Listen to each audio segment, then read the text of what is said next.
Halo semuanya, selamat datang di Hasbi Movie. Kali ini saya akan membahas sebuah film yang berjudul The Woman King. Film yang disutradarai Gina Prinebite-Wood ini, menceritakan kisah mengagumkan tentang Agoji. Yaitu pasukan tempur yang seluruhnya adalah perempuan, dalam melindungi kerajaan bernama Dahomey di benua Afrika pada era 1800-an. Sebelum masuk ke cerita, saya ingin mengingatkan bahwa ini konten full spoiler.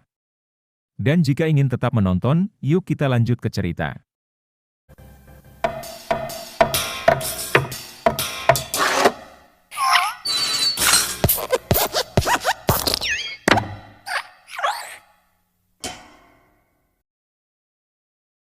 Malam itu Jenderal Naniska membawa pasukan Agoji menyerang desa Mahi, sekaligus membebaskan para budak yang diculik dari kerajaan Oyo. Kemampuan pasukan Agoji tak bisa diremehkan begitu saja karena meskipun mereka adalah wanita, namun kemampuan mereka bisa menandingi kekuatan para lelaki. Buktinya malam itu mereka berhasil membebaskan semua budak, meskipun ada beberapa prajurit Agoji yang juga mati di pertempuran. Penyerangan itu adalah permulaan bagi Raja Gezo dari Dahomey untuk mempersiapkan perang melawan kerajaan Oyo. Karena bagaimanapun juga desa Mahi adalah bagian dari mereka. Ini lalu beralih memperlihatkan kerajaan Dahomey. Para Agoji yang pulang bersama tawanan budak disambut oleh para warga dengan kebanggaan. Mereka dianggap sebagai pahlawan karena mereka telah berjuang demi kebebasan para budak. Namun hal itu tidak membuat Jenderal Naniska berpuas hati, karena setelah ini akan ada peperangan yang jauh lebih besar di hadapan mereka. Di desa terlihatlah seorang gadis bernama Nawi yang hendak dijodohkan dengan bapak-bapak. Nawi tentu saja menolak, terlebih bapak-bapak itu sangat kasar kepadanya. Karena hal itu ayahnya pun memutuskan untuk menyerahkan Nawi pada kerajaan, agar Nawi belajar bagaimana kerasnya hidup. Nawi pun disambut oleh seorang prajurit bernama Izogi dan diajak masuk ke dalam kawasan Agoji. Di sanalah para prajurit Agoji tinggal bersama-sama sambil melindungi Raja Gezo dan juga kerajaan Dahomey. Setelah itu Raja memanggil semua prajurit dan bawahannya, untuk membahas tentang permasalahan antara kerajaan Dahomey dan kerajaan Oyo. Raja Gezo ingin Dahomey segera mempersiapkan prajurit untuk peperangan, namun keputusan itu ditentang oleh Jenderal Megan, karena ia merasa Dahomey masih belum cukup kuat untuk menghadapi Oyo. Apalagi Oyo saat ini memiliki jumlah prajurit yang jauh lebih banyak serta dibekali dengan kuda dan persenjataan. Para jenderal akhirnya berdebat mengenai keputusan raja. Sebagian dari mereka setuju dengan Megan agar tidak terjadi pertumpahan darah. Jika perdagangan budak bisa mendamaikan mereka, maka lebih baik untuk mengambil jalan tersebut. Satu-satunya orang setuju dengan Raja Gezo adalah Jenderal Naniska. Ia benar-benar benci dengan ide perdagangan budak. Keesokan harinya semua prajurit baru dilatih langsung oleh Naniska, Izogi dan Amenza. We fight or we die. Dalam pelatihan pertama mereka semua diminta untuk membuat senjata dari seutas tali. Di tengah pelatihan itu Nawi berkata bahwa tali bukanlah senjata, hal itu pun didengar oleh Naniska. Dia kemudian memberikan pedangnya kepada Nawi dan menyuruhnya untuk memenggal kepala boneka prajurit. Di sini Naniska berusaha menjelaskan bahwa segala sesuatu tidak bisa dipelajari secara instan, semuanya butuh proses sampai ke tahap tersebut. Pada awalnya semua itu memang tampak sangat berat untuk Nawi, namun untungnya ada Izogi yang selalu menguatkan Nawi dan juga mendukungnya. Setelah melewati beberapa pelatihan, Izogi dan seorang prajurit lelaki berduel di hadapan mereka sebagai hiburan untuk para prajurit baru. Mereka berdiri berhadapan dengan belati dua sisi dan masing-masing berada di dada mereka. Perlahan-lahan mereka pun saling mendorong karena setiap dorongan akan membuat belati itu masuk semakin dalam. Sampai akhirnya prajurit lelaki itu pun menyerah karena ia tak mampu menahan rasa sakit. Kira-kira begitulah standar bagi seorang prajurit Agoji. Dia harus kuat, tangguh dan juga berani. Menyadari hal itu Nawi pun mulai berlatih lebih keras. Diam-diam ia berlatih sendirian karena ia ingin membuktikan keseriusannya pada Naniska dan Izogi. Keesokan harinya pasukan kerajaan Oyo akhirnya tiba di Dahomey. Seperti biasa Jenderal Oba Ade perwakilan dari Oyo, datang untuk membeli beberapa budak sebagai upeti. Bukannya menyiapkan budak, Raja Genzo malah menyiapkan minyak kelapa sawit. Jenderal Oba Ade pun mengatakan jika Raja menolak permintaan mereka, maka kerajaan Oyo akan memboikot pelabuhan yang mereka gunakan sebagai jalur perdagangan. Karena keduanya tidak mau mengalah, Raja Genzo pun akhirnya menawarkan kesepakatan dengan mengirimkan 20 agoji, dengan imbalan kerajaan Dahomey bisa tetap menggunakan pelabuhan. Sken lalu beralih memperlihatkan pelabuhan Oida. Saat itu datanglah pedagang budak kulit putih yang dipimpin oleh Santo Ferreira dan juga Malik. Mereka tiba di kerajaan Oyo untuk membeli budak. Di sana mereka bisa melihat para budak disiksa dan juga dikurung layaknya seperti hewan. Tak lama kemudian pasukan Agoji pun datang untuk membawa upeti. Jenderal Oba berpikir upeti yang dimaksud adalah para anggota Agoji. Namun Naniska malah menyuguhkan kepala prajurit kerajaan Oyo di hadapan Jenderal Oba. Sekali lagi Raja Genzo terang-terangan melayangkan peperangan terhadap kerajaan Oyo. Hal itu pun membuat Jenderal Oba marah dan memanggil semua prajuritnya. Bukannya kabur, Naniska malah diam di sana dan berhadapan dengan Jenderal Oba.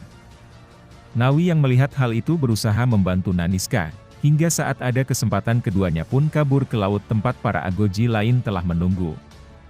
Perbuatan Nawi tidak membuat Naniska berterima kasih atau bangga, ia malah marah pada Nawi karena tidak mengikuti sesuai rencana. Padahal orang yang tidak mengikuti rencana adalah Naniska sendiri, namun entah mengapa ia seperti tidak suka dengan Nawi. Dalam perjalanan menuju ke kerajaan Dahomey, Nawi tidak sengaja bertemu dengan Malik yang saat itu sedang mandi, keduanya pun berkenalan.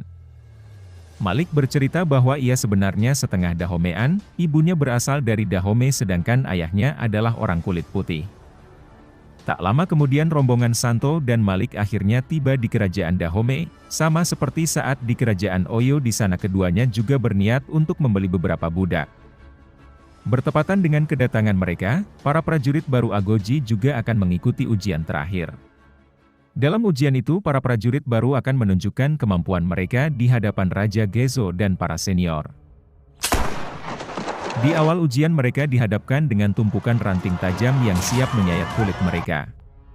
Nawi menjadi peserta pertama yang berhasil lolos, namun dia malah kembali masuk ke dalam ranting untuk membantu temannya yang sedang terjebak.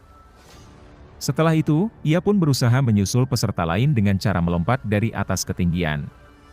Hingga akhirnya Nawi pun berhasil dan menjadi juara pertama dalam ujian tersebut. Nawi pun langsung mendapatkan hadiah dari Raja Genzo berupa sebuah pedang, karena semua peserta sudah berusaha keras. Naniska pun memutuskan kalau semuanya dinyatakan lolos menjadi anggota Agoji. Setelah ujian selesai para anggota Agoji mengobati anggota baru yang terluka, di tengah pengobatan itu Naniska terkejut melihat luka di bahu Nawi. Nawi menjawab ayahnya menyebut tanda itu sudah ada saat ia pertama kali menemukan Nawi di panti asuhan. Hal itu semakin membuat Naniska terkejut apalagi saat dia tahu kalau Nawi adalah yatim piatu.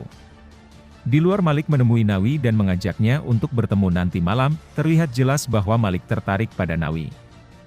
Pada malam harinya, para anggota Agoji melaksanakan upacara dengan harapan, para leluhur akan merestui perjalanan para anggota baru dan mereka akan selalu dijaga. Setelah upacara selesai, Nawi keluar untuk bertemu dengan Malik. Dalam pertemuan itu Malik berkata bahwa kerajaan Oyo akan berencana untuk menyerang kerajaan Dahomey. Nawi kemudian melaporkan hal ini pada Naniska, namun Naniska malah menegurnya karena ia telah melakukan kecerobohan.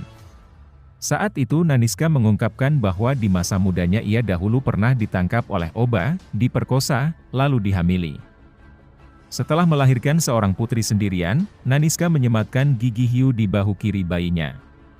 Naniska pun membuktikan kecurigaannya dengan menyayat luka di bahu Nawi.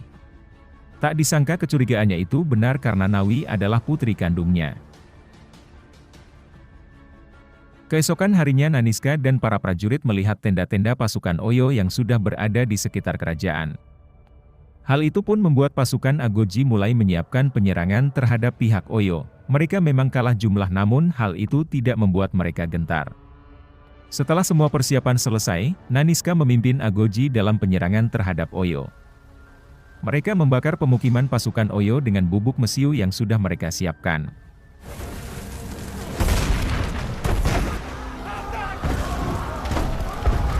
Peperangan pun akhirnya terjadi, banyak pasukan Oyo tewas dalam peperangan, begitu juga dengan pasukan Agoji. Di tengah perang seorang pasukan Oyo melempar Nawi ke arah jurang dan membuatnya pingsan. Sementara itu Jenderal Naniska hanya menargetkan satu orang yaitu Jenderal Oba. Sayangnya mereka tidak bertemu karena Oba memutuskan untuk menarik mundur semua pasukannya. Dengan begitu Agoji pun dipastikan menang dalam peperangan. Namun hal ini membuat mereka tidak sadar bahwa beberapa Agoji telah diculik oleh pasukan Oyo. Dalam perjalanan ke kerajaan Oyo, Nawi terbangun melihat Agoji lain di sebelahnya. Di sana juga ada Fumbe yang juga ikut ditangkap.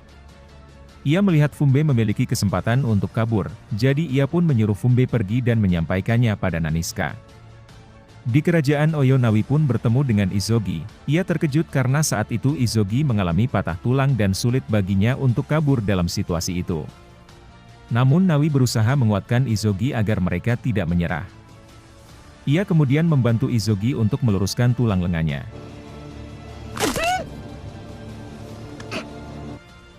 Sedangkan di istana, Raja Gezo menganugerahkan gelar Pojito kepada Naniska atas keberhasilannya melawan prajurit Oyo. Mereka rencananya akan mengadakan pesta perayaan untuk penganugerahan ini, namun Naniska menolak karena ia ingin menyelamatkan para anggota Agoji yang telah ditangkap. Kembali ke kerajaan Oyo, satu persatu Agoji dijual dengan harga yang lebih tinggi dari budak biasa. Saat giliran Izogi dan Nawi yang akan dijual mereka melakukan upaya pelarian diri. Namun sayangnya mereka gagal hingga akhirnya Izogi pun terbunuh.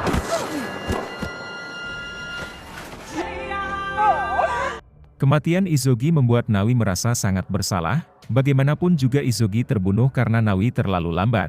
Setelah itu Malik pun membeli Nawi untuk melindunginya. Pada malam harinya Naniska menentang perintah raja dan berangkat dengan sekelompok prajurit untuk menyelamatkan para tawanan. Hal ini pun sekali lagi menimbulkan peperangan antara Agoji melawan prajurit Oyo dan juga orang-orang Eropa. Nawi yang melihat hal itu pun pergi melarikan diri dan bergabung dengan Naniska. Saat Santo berusaha kabur membawa para budak, Malik justru membebaskan para budak dan budak-budak itu membunuh Santo. Di sisi lain Naniska juga kembali menghadapi Oba. Dendam yang sudah ia pendam sekian lama ini akhirnya terbayarkan, karena ia berhasil membunuh Oba dengan tangannya sendiri.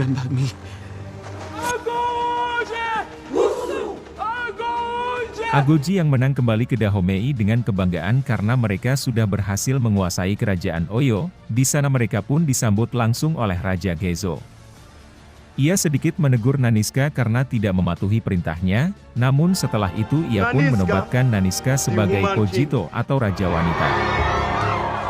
Film ini pun diakhiri dengan memperlihatkan Naniska dan Nawi yang kini telah mengakui hubungan darah di antara mereka. Semua Agoji kemudian merayakan pengangkatan Naniska dan film pun akhirnya selesai.